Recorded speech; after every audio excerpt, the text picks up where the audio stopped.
Assalamualaikum warahmatullahi wabarakatuh. Perkenalkan, nama saya Yusuf Adi Demara dari kelas 10 IPA 3. Di sini saya mewakili kelompok 1 yang beranggota Ahmad Faris Jadi, yang kedua Aji Duyanto, yang ketiga Dimas Prasetya, yang keempat Rifki Bayu Eka Putra, yang kelima Valen Afrizal Ibrahim, yang keenam yaitu saya sendiri Yusuf Adi Demara. Di sini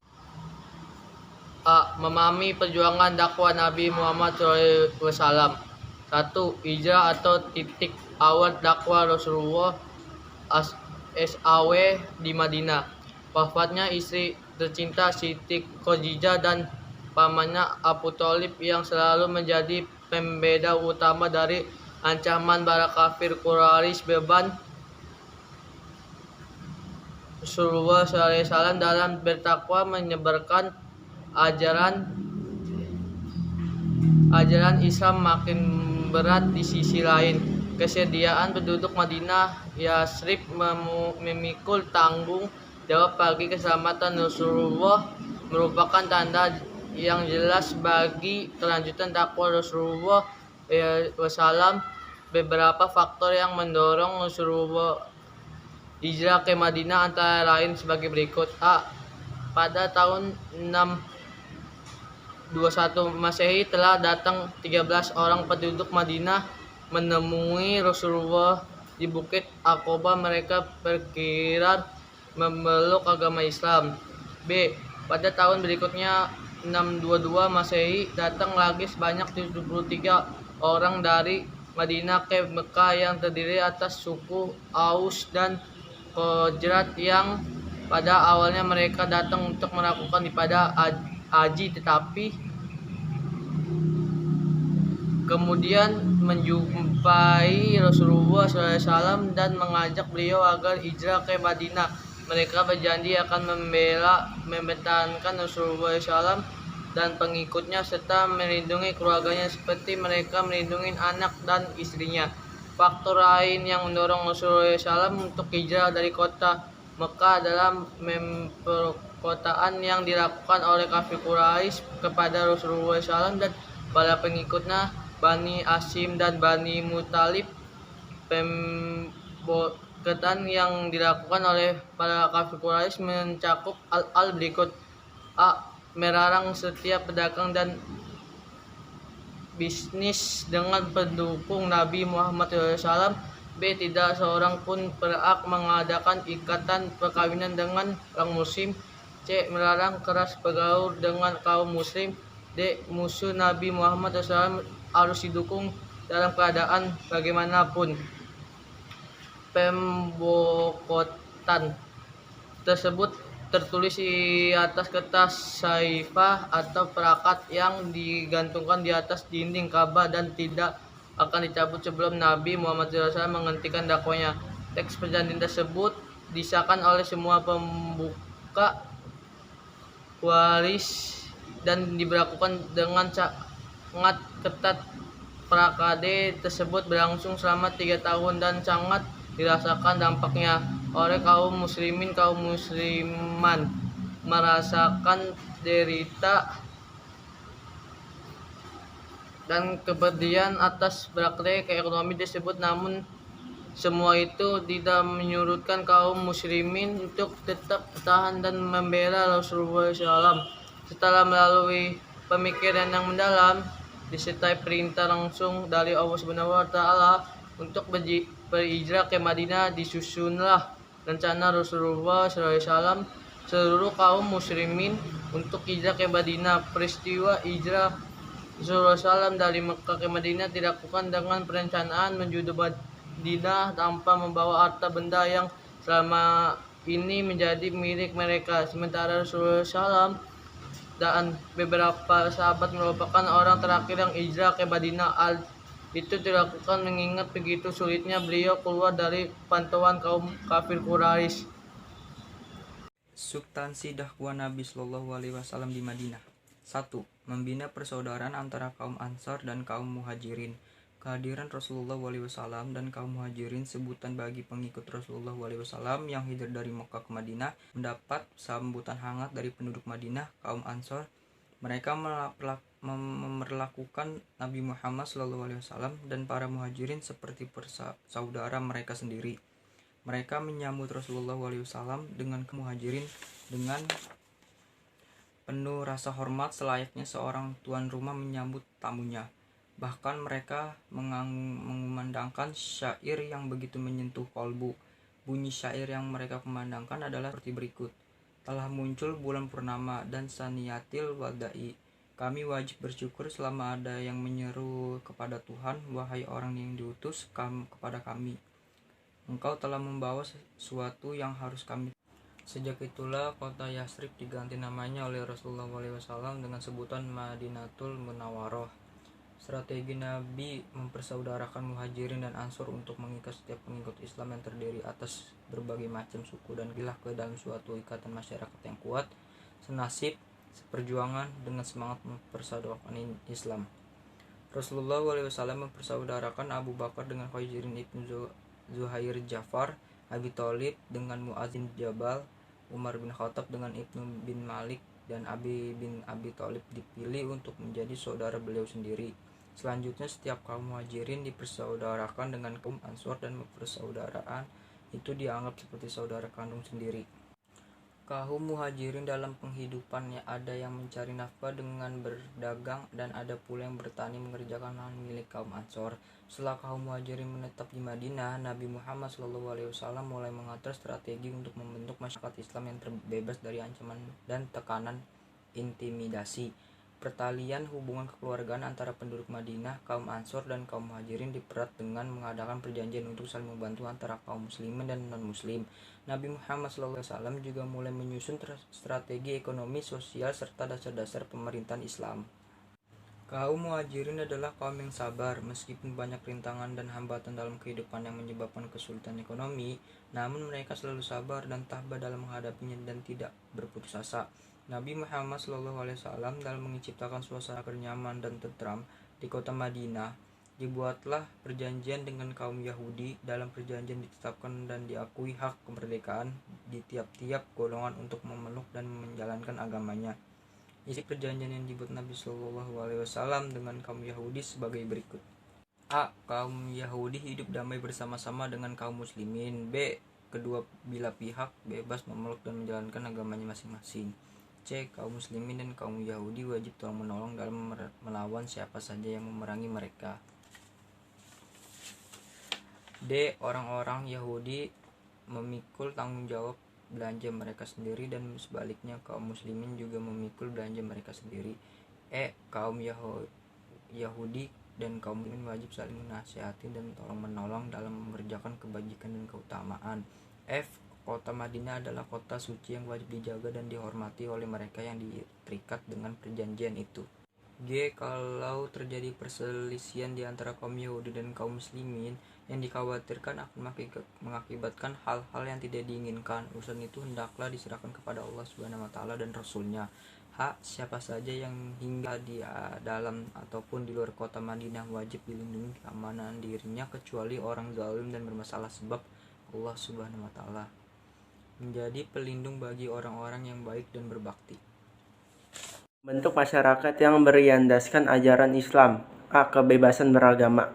Tujuan apa yang dibawa Nabi Muhammad SAW adalah memberikan ketenangan kepada penganut dan memberikan jaminan kebebasan pada kaum muslimin, Yahudi, dan Nasrani dalam menganut kepercayaan agama masing-masing. Dengan demikian, Nabi Muhammad SAW memberikan jaminan kebebasan beragama kepada Yahudi dan Nasrani yang meliputi kebebasan berpendapat, kebebasan beribadah sesuai dengan agamanya, dan kebebasan mendakwahkan agamanya. Hanya kebebasan yang memberikan jaminan dalam mencapai kebenaran dan kemajuan menuju kesatuan yang integral dan terhormat. Menentang kebebasan berarti memperkuat kebatinan dan menyebarkan kegelapan yang pada akhirnya akan mengikis habis cahaya kebenaran yang ada dalam hati nurani manusia. Cahaya kebenaran yang menghubungkan manusia dengan alam semesta sampai akhir zaman. yaitu hubungan rasa kasih sayang dan persatuan, bukan rasa kebencian dan kehancuran. B. Azan, sholat, zakat, dan puasa. Ketika Nabi Muhammad SAW tiba di Madinah, bila waktu sholat tiba, orang-orang berkumpul bersama tanpa dipanggil, lalu terpikir untuk menggunakan trompet seperti Yahudi, tetapi Nabi tidak menyukainya. Lalu yang mengusulkan menabuh genta seperti Nasrani. Menurut satu sumber atas usul Umar bin Khattab dan kaum muslimin, serta menurut sumber lain berdasarkan perintah Allah Subhanahu wa taala. Melalui wahyu, panggilan salat dilakukan dengan azan. Selanjutnya Nabi Muhammad SAW memerintahkan kepada Abdullah bin Zaid bin Sa'abah untuk membacakan lapas azan kepada Bilal dan menyerukannya manakala waktu sholat tiba, karena Bilal memiliki suara yang merdu. Bila waktu sholat tiba, Bilal naik ke atas rumah seorang perempuan Bani Najjar yang berdekatan pada masjid dan lebih tinggi daripada masjid untuk menyerukan azan dengan lafal Allahu Akbar, Allahu Akbar, asyhadu alla ilaha illallah, asyhadu anna Muhammadar Rasulullah, hayya 'alas shalah, hayya 'alal falah, Allahu Akbar, la ilaha illallah. Kewajiban sholat yang diterima pada saat Mi'raj menjelang berakhirnya periode Mekah terus dimantapkan kepada para pengikut Nabi Muhammad SAW. Sementara itu, puasa yang telah dilakukan mantapkan kepada para pengikut Nabi Muhammad SAW. Sementara itu, puasa yang telah dilakukan berdasarkan syariat sebelumnya kini telah pula diwajibkan setiap bulan Ramadan. Demikian pula halnya dengan zakat. Bahkan setelah kekuasaan Islam berkembang ke seluruh jazirah Arab, Nabi Muhammad SAW mengutus pasukannya ke negeri luar Madinah untuk mengadut zakat. C. Prinsip kemanusiaan. Pada tahun ke-10 Hijriah 631 Masehi, Nabi Muhammad SAW melaksanakan haji wada, haji terakhir. Dalam kesempatan ini Nabi Muhammad SAW menyampaikan khutbah yang sangat bersejarah ketika matahari telah tergelincir dengan menunggang unta yang bernama Al-Qaswa. Nabi Muhammad SAW berangkat dan tiba di lembah yang berada di Uranah. Di tempat ini, dari atas untanya, Nabi Muhammad SAW memanggil orang-orang. Diulang-ulang panggilan itu oleh Rabi'ah bin Umayyah bin Khalaf. Setelah berucap syukur dan puji kepada Allah Subhanahu wa taala, Nabi Muhammad SAW menyampaikan pidatonya. Khutbah Nabi SAW itu antara lain berisi larangan menumpahkan darah kecuali dengan hak, dan jangankan mengambil harta orang lain dengan batil, karena nyawa dan harta benda adalah suci. Larangan riba dan larangan menganiaya, perintah untuk melakukan para istri dengan baik dan lemah lembut, dan perintah menjauhi dosa-dosa pertengkaran antara mereka di zaman jahiliyah, harus saling dimaafkan, balas dendam dengan tebusan darah sebagaimana berlaku dalam zaman jahiliyah tidak lagi dibenarkan. Persaudaraan dan persamaan di antara manusia harus ditegakkan. Hamba sahaya harus diperlakukan dengan baik. Mereka makan seperti apa yang dimakan tuannya, dan berpakaian seperti apa yang dipakai tuannya. Dan yang terpenting adalah umat Islam harus selalu berpegang kepada Al-Quran dan Sunnah. Badri Yatim dalam bukunya Sejarah Peradaban Islam dirasa Islamnya dua menyimpulkan isi khutbah Nabi tersebut dengan menyampaikan bahwa khutbah Nabi Muhammad SAW berisi prinsip-prinsip kemanusiaan, persamaan, keadilan sosial, keadilan ekonomi, kebajikan, dan solidaritas. Ketiga, mengajarkan pendidikan politik, ekonomi, dan sosial. Dalam bukunya 100 tokoh paling berpengaruh di dunia sepanjang sejarah, Michael Hart yang menempatkan Rasulullah SAW pada urutan pertama menyatakan bahwa beliau adalah satu-satunya orang dalam sejarah yang sangat berhasil baik dalam hal keagamaan maupun keduniaan. Dalam urusan politik, Rasulullah SAW menjadi pemimpin politik yang amat efektif hingga saat ini. 14 abad pasca wafatnya, pengaruhnya sangat kuat dan berasuk. C. Strategi dakwah Nabi SAW di Madinah. 1. Meletakkan dasar-dasar kehidupan bermasyarakat sesampainya di Madinah. Nabi Muhammad SAW segera meletakkan dasar-dasar kehidupan bermasyarakat yang bangun Nabi seperti berikut. A. Membangun masjid. Masjid yang dibangun Nabi Muhammad SAW tidak saja dijadikan sebagai pusat kehidupan beragama atau beribadah, tetapi sebagai tempat bermusyawarah, tempat mempersatukan kaum muslimin agar memiliki jiwa yang kuat dan berfungsi sebagai pusat pemerintahan. B. Membangun ukhuwah Islamiyah. Dalam hal ini, Nabi Muhammad SAW mempersaudarakan kaum Ansor atau Muslim Madinah dengan kaum Muhajirin, Muslim Mekah. Beliau mempertemukan dan mengikat kaum Ansor dan Muhajirin dalam satu hubungan kekeluargaan dan kekerabatan. Dengan demikian, Nabi Muhammad SAW telah membangun sebuah ikatan persaudaraan tidak saja semata-mata dikarenakan hubungan darah, tetapi oleh ikatan agama atau ideologi. Menjalin persahabatan dengan pihak-pihak lain yang non-muslim untuk menjaga stabilitas di Madinah. Nabi Muhammad SAW menjalin persahabatan dengan orang-orang yang Yahudi dan Arab yang masih menganut agama nenek moyangnya. Sebuah piagam pun dibuat yang kemudian dikenal dengan Piagam Madinah. Dalam piagam itu ditegaskan persamaan hak dan menjamin kebebasan beragama bagi orang-orang Yahudi. Setiap orang dijamin keamanannya dan diberikan kebebasan dalam hak-hak politik dan keagamaan. Setiap orang wajib menjaga keamanan Madinah dari serangan luar. Dalam piagam itu dicantumkan pula bahwa Nabi Muhammad SAW menjadi kepala pemerintahan dan karena itu otoritas mutlak diserahkan kepada beliau. Terbentuknya negara Madinah membuat Islam makin kuat. Pada sisi lain, timbul kekhawatiran dan kecemasan yang amat tinggi di kalangan Quraisy dan musuh-musuh Islam lainnya.